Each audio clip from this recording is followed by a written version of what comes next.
जब एहतशाम ऊपर की मंजिल से सीढ़ियों के जरिए नीचे आ रहा था तो एहतशाम के चेहरे पर परेशानियां यहाँ थी और वो बोल रहा था, मिस्टर रिजवी, यहाँ तो नसीर अहमद की लाश कहीं भी नहीं है। जैसे ही इसकी निगाह सामने पड़ी, इसकी आवाज भी बंद हो गई और कदम जहाँ थे वही मुंजमद हो गए। एहतशाम खीरा निगाहों से सामने देखे जा रहा था। सामने का मंजर भी इसके लिए गैर मुतवक्को था। इसके दिमाग के किसी हिस्से में ऐसी सोच भी नहीं आई थी कि इसके साथ ऐसा हो जाएगा। सामने एक सोफे पर मुश्ताक अहमद का वकील पराजमान था और इसके साथ नसीर अहमद जीता जागता बैठा था, जबकि दाएं तरफ दूसरे सोफे पर साथ साथ जुनैद और साहबानो बैठे थे। एहतशाम ने बारी बारी इन चारों की तरफ देखा और इसके मुंह से निकला, ये क्या? तशरीफ ले आई ताकि मैं आपको इस सवाल का जवाब जरा तफसील से बता दूं, ताकि आपको हर बात की अच्छी तरह समझ आ जाए। रिजवी अपनी जगह से उठ खड़ा होगा। एहतशाम दम बखुद एक एक सीढ़ी उतरने लगा और इनके सामने खड़ा हो गया। इसकी समझ में कुछ नहीं आ रहा था। ये नसीर अहमद है, आपके भांजे हैं, ये जुनैद साहिब हैं और ये सहरबानो है जिनको मुश्ताक अहमद अपने बंगले में ले आया था। जुनैद साहिब, सहरबानो की तलाश में आया तो आप मिल गए और आपने इनको नसीर अहमद के कत्ल पर आमादा कर लिया। जुनैद साहिब ने आपकी बात मान ली, लेकिन जब इस बंगले में आपके बताए हुए तरीके से दाखिल हुए तो वो नसीर अहमद के सामने जाते बोल पड़े कि वो यहाँ क्यों आए हैं और एहतशाम का क्या प्लान है। नसीर अहमद ने फोन किया। मैं नसीर अहमद के साथ पहले मिलकर आपके बारे में आगाह कर चुका था और हमारी मनसूबाबंदी ये तय पाई थी कि एहतशाम बिल्कुल खुलकर सामने आ जाए। इसीलिए उस दिन मैंने आपको इतना तैश दिलाया कि आप नसीर अहमद को कत्ल करने के लिए तैयार हो गए। इस कत्ल करने के लिए आपको पूरी हवा दी थी। अब इत्तेफाक था कि कत्ल खुद करने के बजाय आपको जुनैद साहिब मिल गए और जुनैद साहिब की हाजिर दिमागी की उन्होंने नसीर अहमद को हकीकत से आगाह कर दिया। रिजवी कुछ देर के लिए चुप हो गया। एहतशाम हैरत के समंदर में गोता जन एक एक लफ्ज गौर से सुन रहा था।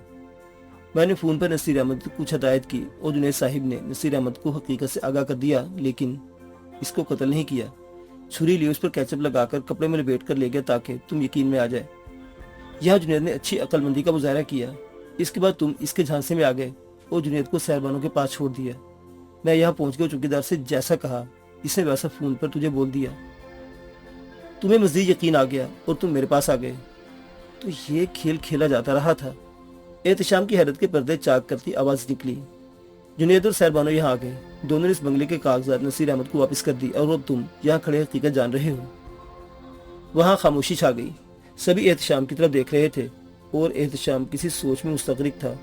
फिर एकदम इसका चेहरा पुरेतमाद हो गया और वो मुस्कुराकर नसीर अहमद से मुखातिब हुआ। अब क्या इरादे हैं? सब कुछ वाज़ेह हो गया है और हम में से कोई रिश्ता बाकी नहीं रहा। अब आप जेल जाएंगे। नसीर अहमद का चेहरा सपाट था। मैं किस जुर्म में जेल जाऊंगा? एहतशाम ने सवाल किया। तुमने मुझे कत्ल करना चाहा और मेरी जायदाद पर कब्जा करने की कोशिश की। नसीर अहमद बोला। इस बात का कोई सबूत है कि मैंने तुम्हें कत्ल करना चाहता था?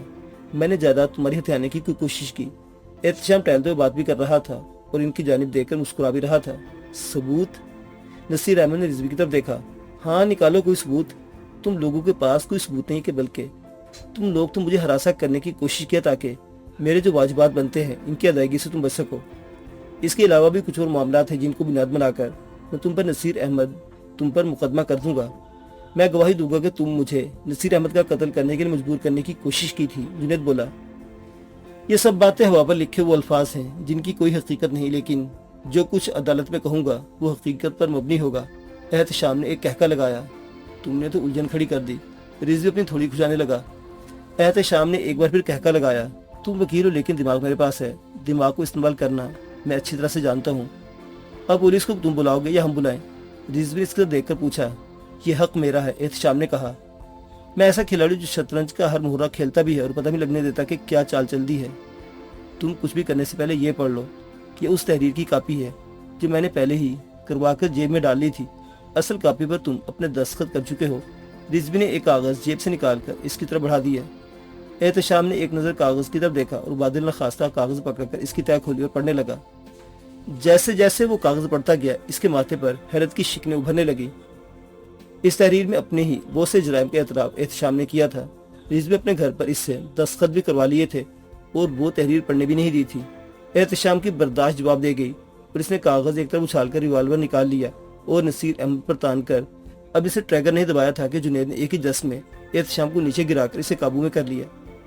नसीर अहमद ने पुलिस बुला ली थी। रिजवी कानूनदान था। इसने नसीर अहमद के मुंह से ऐसा बयान दिलवाया था कि एहतशाम का मुंह हैरत से खुले का खुला ही रह गया। वो कानून की गिरफ्त में आ गया था। लालच का जो कुआं इसके पेट में था वो भरा नहीं था और अपनी जान को पहुंच गया था। जब सब चले गए और एक बार फिर वो चारों ही रह गए तो जुनैद ने जाने की इजाज़त चाही। तुम लोग कहाँ जा रहे हो? कहीं भी चले जाएंगे, जुनैद ने जवाब दिया, लेकिन मैं नहीं चाहता कि तुम दोनों कहीं जाओ। मेरा बाप साहब बानो को अपनी बेटी बनाकर घर लाया था, ये उनकी बेटी ही की तरह रहेगी। तुम कहीं चले गए तो मिस्टर रिजवी के साथ मिलकर हमारी जायदाद और प्रॉपर्टी की कारोबार की देखभाल कौन करेगा? जुनैद हैरत से नसीर अहमद की तरफ देख रहा था। रिजवी ने कहा, नसीर अहमद ठीक कह रहा है, तुम्हारी ईमानदारी के इससे बढ़कर क्या सबूत होगा कि तुम दोनों ने बंगला वापस कर दिया जिसकी कीमत करोड़ों में है। जो चीज़ हमारी नहीं थी हम कैसे रख सकते थे? ओके, अब तुम दोनों उसी बंगले में रहोगे। तुम दोनों का निकाह भी हम करवाएंगे और फिर निकाह के बाद चंद दिन अपनी बीवी के पास रहने के बाद अपने काम पर आ जाना, जहाँ पुरकशिश सैलरी तुम्हारा इंतजार कर रही होगी, नसीर अहमद बोला। नसीर अहमद की बात सुनकर जुनैद और सैर बानो एक दूसरे की तरफ देखकर मुस्कुरा पड़े। दूसरे दिन के तमाम अखबारात में हाशिम ज़ुबैरी की अचानक मौत की खबर शाया थी। इस खबर को जब जुनैद ने पढ़ा तो वो सैर बानो की तरफ अखबार बढ़ाकर बोला, देखो इस शख्स का इंजाम जो दौलत, हवस, घुमंड, अना और तकब्बुर का गुलाम था। अपने इंजाम से बेखबर वो अपनी ही दुनिया में मस्त था। देखो वो भी खाली हाथ चला गया। सैर बानो ने महज सर हिला दिया। जुनैद बोलो, जुनैद ने कहा।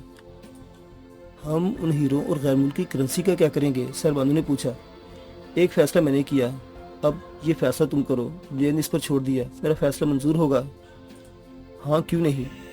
एक दूसरे की मानकर शाना बशाना चलकर ही तो हम जिंदगी को और भी हसीन कर सकते हैं, जुनैद ने कहा।